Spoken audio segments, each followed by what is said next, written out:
Buffalo, I can picture Antoine Winfield. That was kind of his calling card on those plays.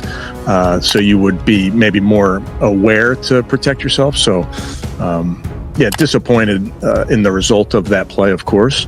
But yeah, it's unfortunate.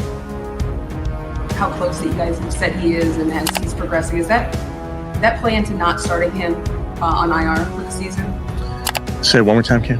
With Mike Hall, like you said, he's progressing. He's been close kind of every week, in and out of practice. Did that lead to his progression? Did that lead to him not starting the season on IR? Was there a thought there? I think, you make all these decisions based on where the guys are. He continues to get better. I think it's been beneficial to have him practice with the football team and be out there, which is you can't do when you're on those lists. So he's doing everything in his power. He's getting better every single day. We get to see very much of practice anymore, especially the rookies or whatever they're doing. But it's Peter's Mary Kay. So Shedeur said yesterday that he feels ready to play and that he thinks he would be starting for a lot of teams in the league right now. So just wondering, how is he coming along and what are you seeing from him? Is he ready to go if he called? Don't skip a single second of this video. And if this story touches your heart, give it a like, subscribe to the channel, and let us know in the comments. Where are you watching from? Let's begin. Man, the second I saw that clip, I felt it. That gut drop moment every Browns fan knows too well. You could feel the tension through the screen. The question was simple. The answer? Ice cold. Kevin Stefanski standing there, arms crossed, giving that polished, corporate response. I hope all our guys feel ready, like he was talking about a fourth-string practice squad player instead of his rookie quarterback. It wasn't what he said. It was how he said it. The tone, the deflection, the complete lack of energy, like he was brushing dust off his sleeve instead of addressing the future of the franchise. And if you're a fan of this team, you've seen that look before. That same calm, empty stare that says, I'm sticking to the script. No fire, no belief, no sense that this kid, Shedeur Sanders, could actually be the one.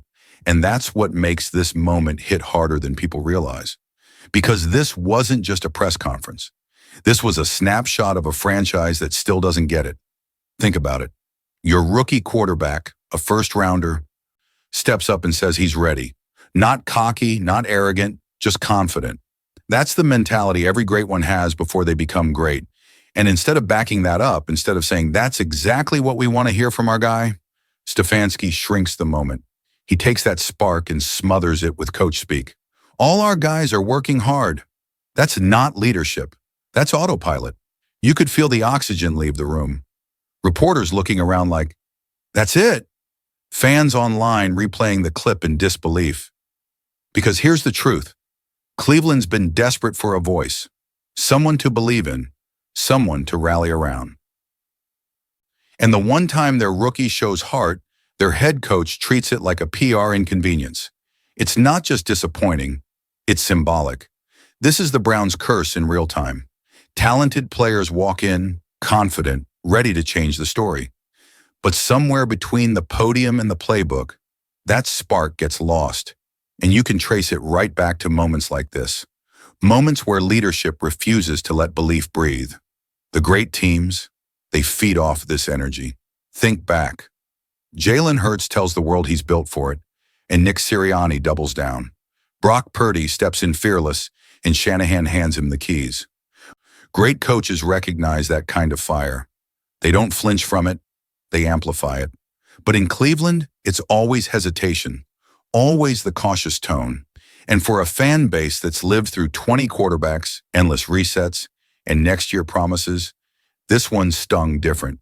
Because for the first time in a while, the city had something, a young QB with pedigree, composure, swagger, and the response from his coach felt like indifference.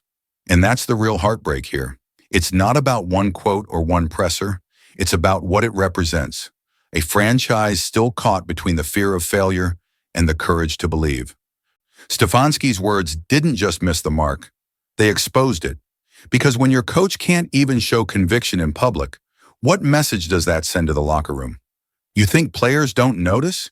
You think vets sitting in that room don't hear the tone? They do. Everyone does.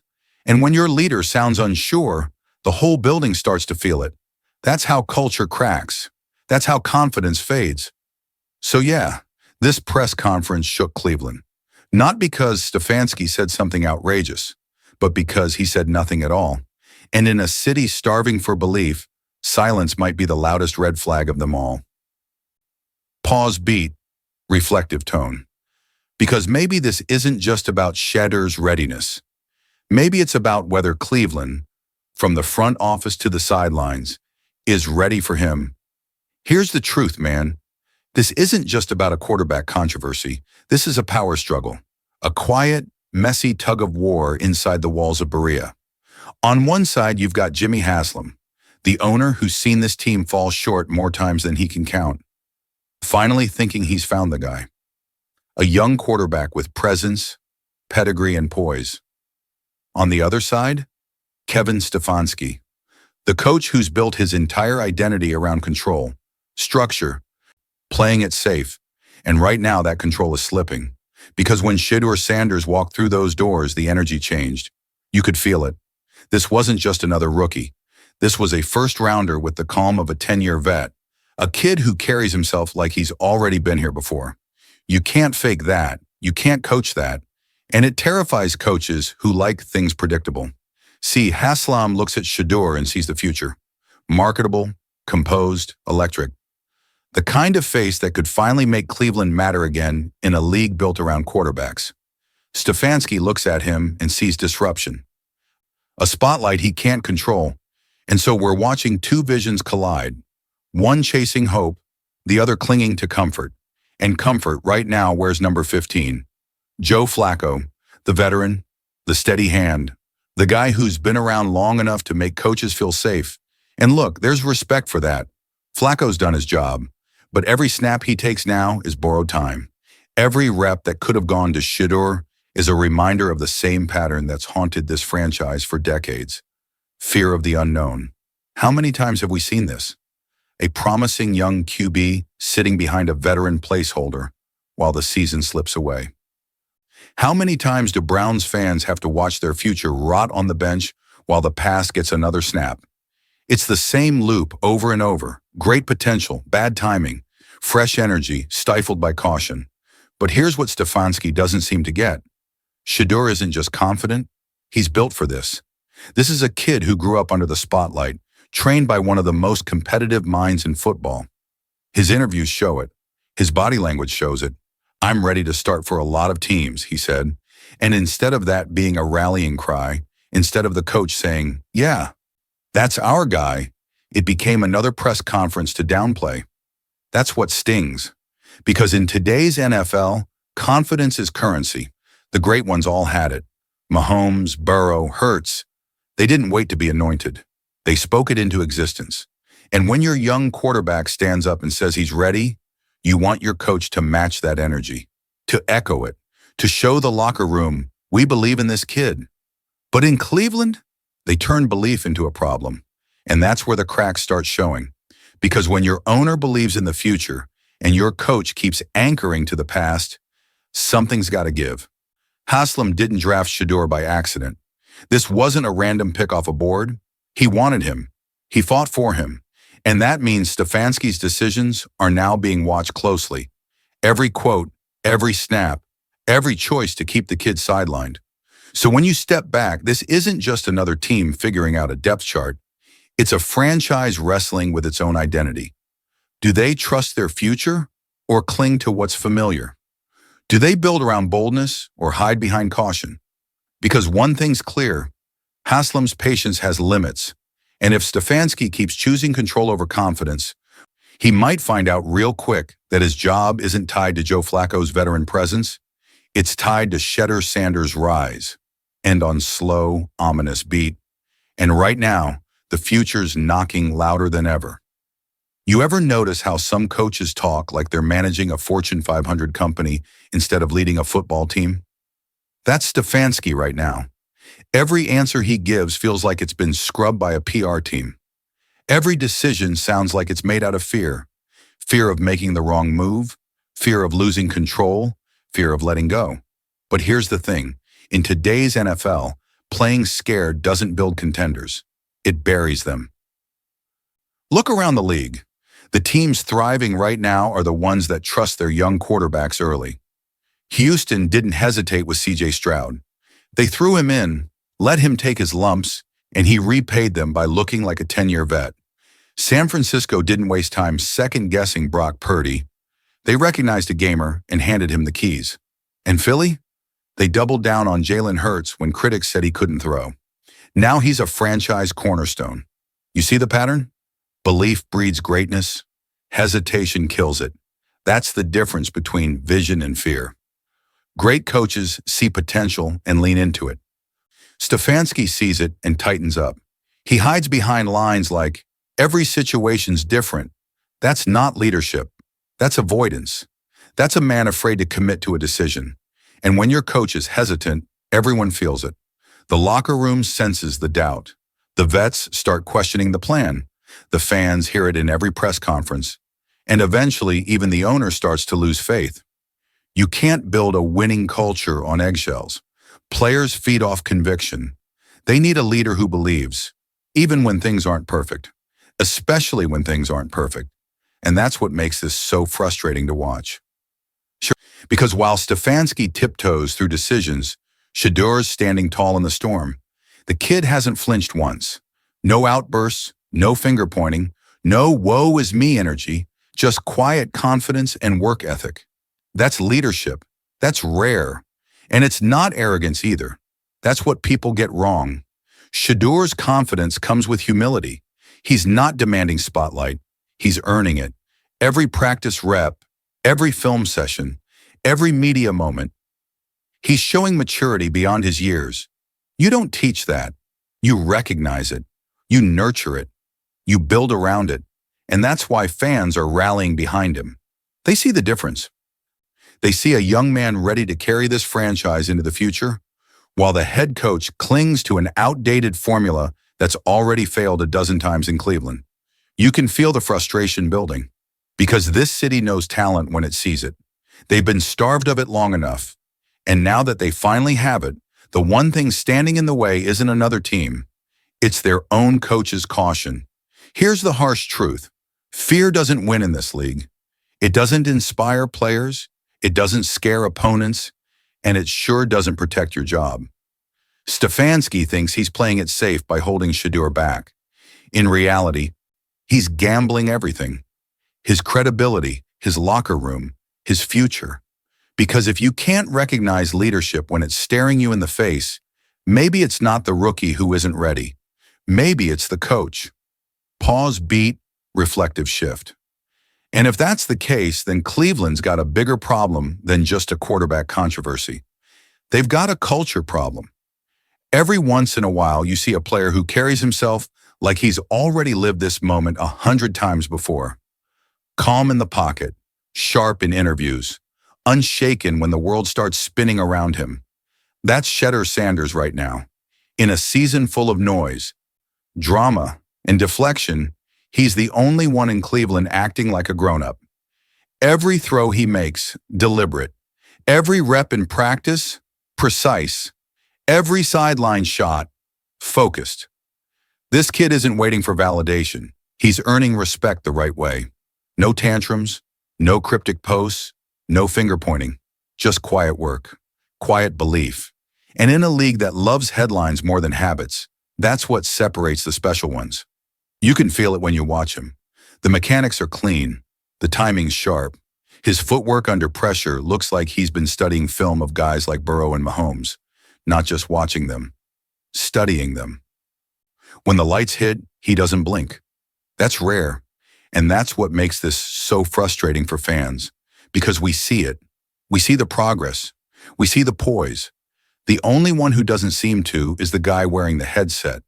While Stefanski plays scared, Shedeur's out here showing exactly why he belongs. This isn't some project quarterback. This isn't a maybe one day kid. This is a first rounder with a full arsenal.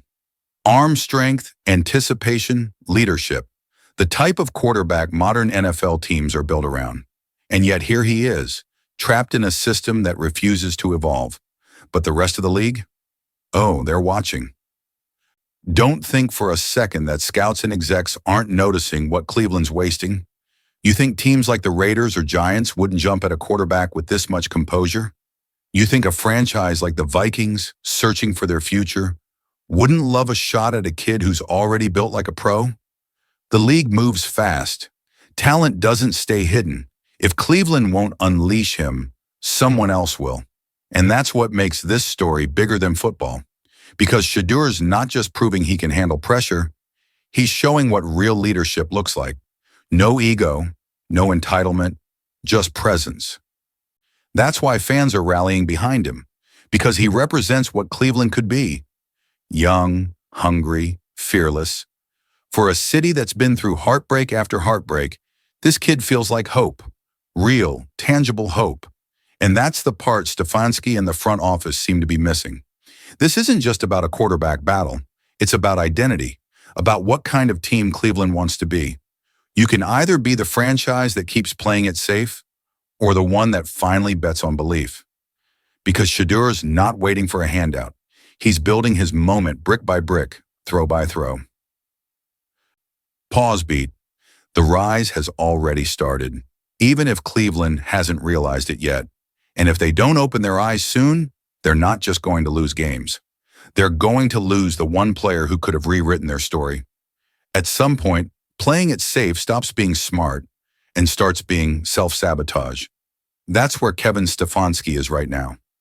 He thinks caution buys him time. He thinks quiet pressers and veteran loyalty protect his job. But the truth? Safe doesn't save you in this league. It slowly buries you. Because safe doesn't build dynasties. Safe doesn't create legends. And safe sure as hell doesn't satisfy an owner watching his investment fade into irrelevance. This is the NFL. You either take the leap or get left behind. And right now, Cleveland's standing on the edge, staring down two paths. Jimmy Haslam can keep clinging to comfort, trusting the same cautious coach who's more worried about optics than outcomes. Or he can finally bet on the future. Bet on belief. Bet on a quarterback who's already proven he's built for the big stage. Because that's what this whole story has been about. It's never really been Stefanski versus Shedeur. It's fear versus faith, old versus new, hesitation versus hope. One side trying to protect what it has, the other side daring to become what it could be. That's the real battle here. And if you've watched this league long enough, you know how it ends. The cautious ones always fall behind. The bold ones rewrite history. Think about every great turning point in football. It's never come from safe. Mahomes wasn't a safe pick when Andy Reid moved up. Hurts wasn't a safe starter when Philly made the switch. Even Brock Purdy, last pick in the draft, that was faith over fear. The coaches who win, they bet on belief. They see something in a young man and say, let's ride. And that's the part Stefanski doesn't get. Shedeur's not a gamble. He's the opportunity. He's the one thing this franchise hasn't had in decades. Composure, leadership, upside. You can bench talent. You can silence confidence. But you can't stop destiny. Not when it's built on work ethic and character. Not when the locker room's already starting to see it. Not when the fans, all of us, can feel it in our bones. Because here's the thing about Cleveland fans. We don't quit on hope. We might question it. We might get tired of waiting. But when we see a kid doing it the right way, putting in the work, keeping his head down, we rally. That's what this city does. We rally around heart. And Shedeur Sanders has more of it than anyone on that roster right now. So yeah, Stefanski might think he's playing it safe. But all he's doing is proving he doesn't understand what greatness looks like until it's already walking out the door. Because Shedeur's story, it's not ending here. Not even close. Whether it's in Cleveland or somewhere else, his time is coming. You can't keep a player like that buried forever. Not when destiny's already got his name on the marquee. Pause beat, reflective tone. And maybe that's the message for all of us. Change doesn't start when a coach finally takes a risk. It starts when the people demand better, not just from players, but from leadership. Because playing it safe might protect the past, but believing in the future, that's how you finally break the curse.